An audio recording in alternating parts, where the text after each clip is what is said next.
Her name was Noor Valencia, and no one said it without lowering their voice. She wasn't just a woman. She was a myth in heels, painted in scarlet lips, wrapped in secrets, and dripping in perfume that stayed on your clothes longer than your guilt. Every city had a version of her. In Milan, she was the muse behind an illegal billionaire's art. In Dubai, she was the woman seen slipping out of a sheik's hotel room at 3 a.m. In London, she once made a married banker sign over 3 properties, just for a smile. But New York? That was her hunting ground. Penthouse suites, black-tie auctions, under-the-table deals sealed not with handshakes but with kisses. Men didn't fall in love with her. They fell under her. And Noor made sure they never got back up the same. It was a Thursday night when she walked into the Verona lounge. Red dress. Red heels. Red lips. She didn't walk, she moved like music. Her hips made conversations stutter. Her gaze made wives feel invisible. She slipped into the VIP booth like she owned the air in the room. And maybe for that night she did. The man beside her, tall, married Wall Street legend, leaned closer. "You look familiar." Noor smiled, sipping her wine. "That's dangerous talk." "I like danger."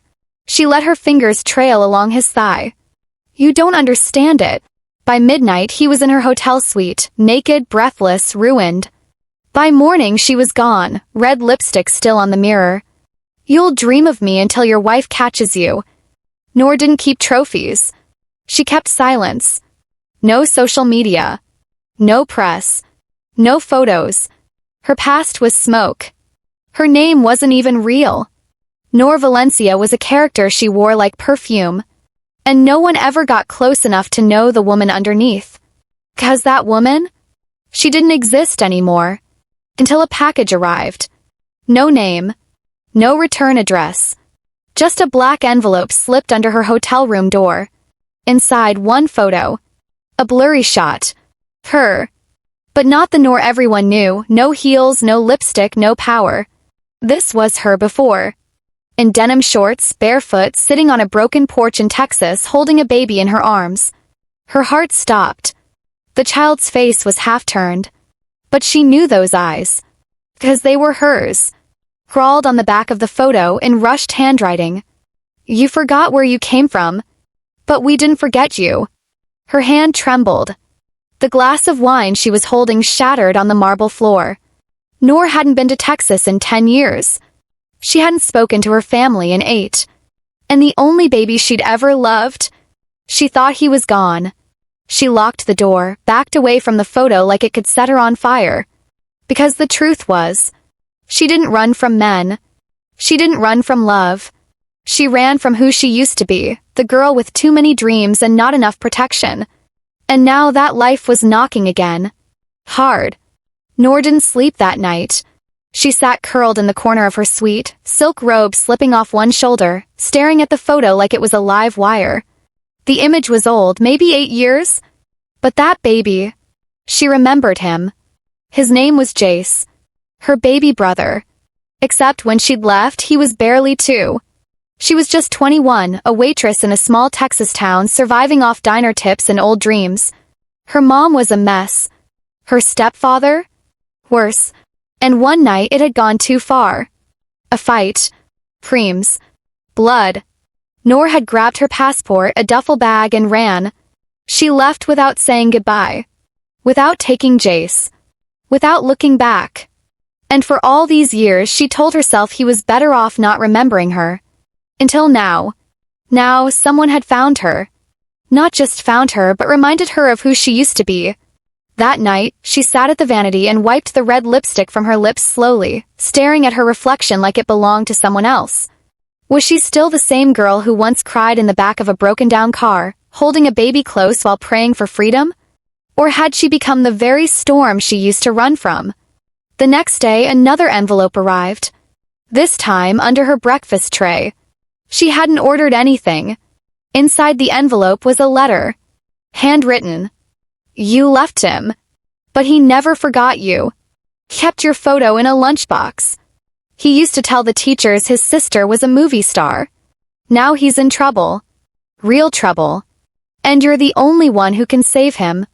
Come home, Noor. Before it's too late. No signature.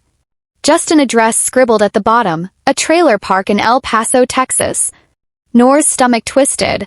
She hadn't heard the name of that town in years. The last time she'd seen that place, she swore she'd burn it from her memory.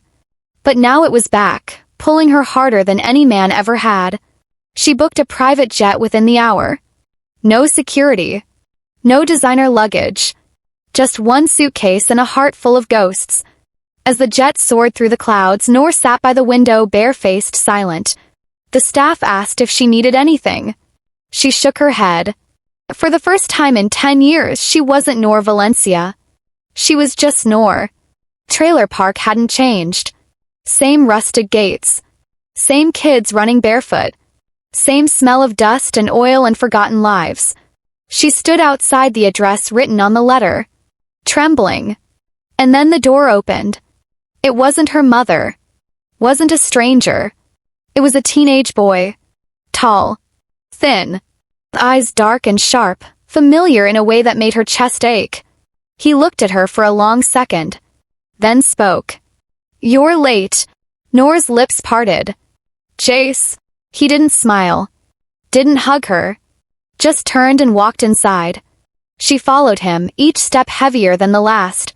Inside, the air was stale. A broken fan clicked in the corner. Empty soda cans. A mattress on the floor. She looked at him again. He was 15 now.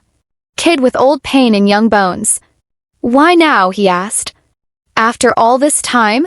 She didn't have an answer. 'Cause beneath the heels and hotel rooms, beneath the lipstick and the smirk, she had no script for real life. Jace didn't ask about the hotels.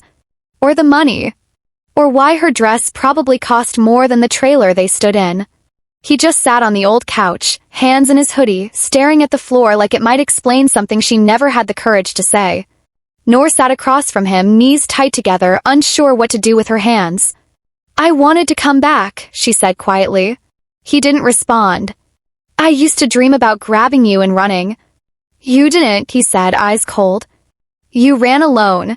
Her chest twisted. There was no defense. No clever comeback. No red-lipped smirk that could fix this moment. "I was 21, she whispered. Scared. Alone. I didn't know how to save myself, let alone you." He finally looked at her. "And now you think you can?" She nodded slowly. "I have to try." The days that followed were quiet. Not warm. Not forgiving. Just quiet. She bought groceries. Cleaned the kitchen. Tried to pretend like she still knew how to boil rice or fold laundry. She stayed in the trailer's second room, the one that used to be hers, now filled with boxes, forgotten furniture, and the weight of memories. That night, she heard Jace cough in his sleep. Heard him mutter in dreams. Sometimes he said her name. Sometimes he said someone else's. She didn't ask. 'Cause deep down, she knew something else was wrong. On the third day, she saw the bruises. Faint purple along Jace's ribs when he changed his shirt. She froze in the hallway. "Who did that?" she asked, voice low. He didn't look at her. "Don't ask questions you weren't here for." "No," she said firmly. "You don't get to shut me out when you're the one bleeding." Jace stared at her, jaw tight. "It's not like you left a hotline number when you disappeared." Her voice cracked. "I'm here now." "And what?" he snapped. "You gonna fix everything with your rich girl money and red lipstick?" She flinched. "I didn't come back to play hero," she said. "I came back because you're the only part of me I ever missed." That silenced him. Not because it healed anything, but because it was the first real thing she'd said since arriving. That night, she opened an old shoebox under her bed. Inside were photos, dusty journals, and one folded piece of paper, a letter she had written at 22 but never sent. It read, "Jace, if you grow up hating me, I understand. I just hope you grow up free." Her hand shook as she held it. Tears blurred the ink. The next morning, she found Jace sitting outside on the porch steps, hoodie up, cigarette unlit between his fingers. He didn't look at her. But he said, "Mom's gone. Rehab jail, who knows? I've been bouncing between couches and scraps." Noor sat beside him, silent. Then he added, but they said you were out there. Famous.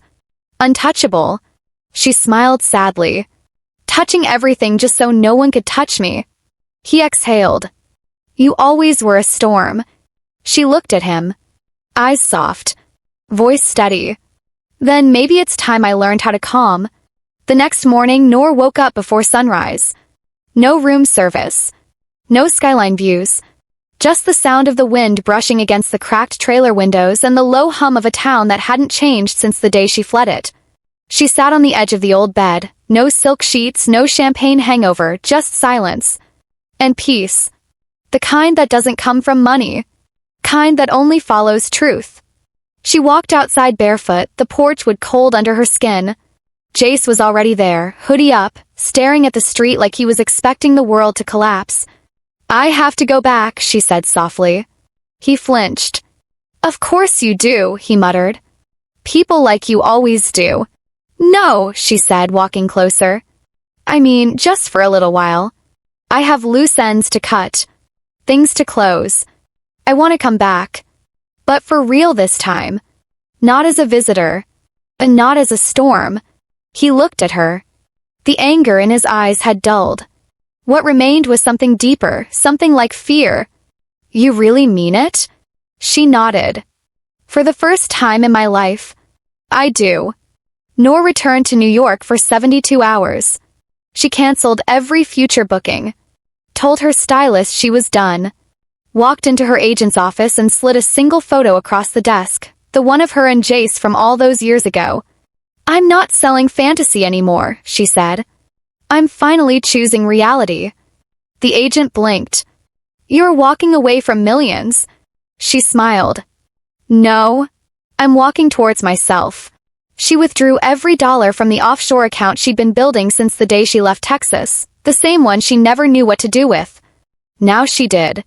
She bought a small house 3 miles from Jace's school. Fixed up the roof herself. Painted the walls in colors that didn't scream or seduce, just calmed. Noor, the woman in red lips and black dresses, slowly faded into the mirror. And in her place stood someone softer. Till strong. Till stunning. But real. She enrolled Jace in therapy. Showed up to every meeting. Made pancakes every Saturday morning, even if they were terrible at first. And when he started calling her sis again without bitterness in his voice, that's when she knew.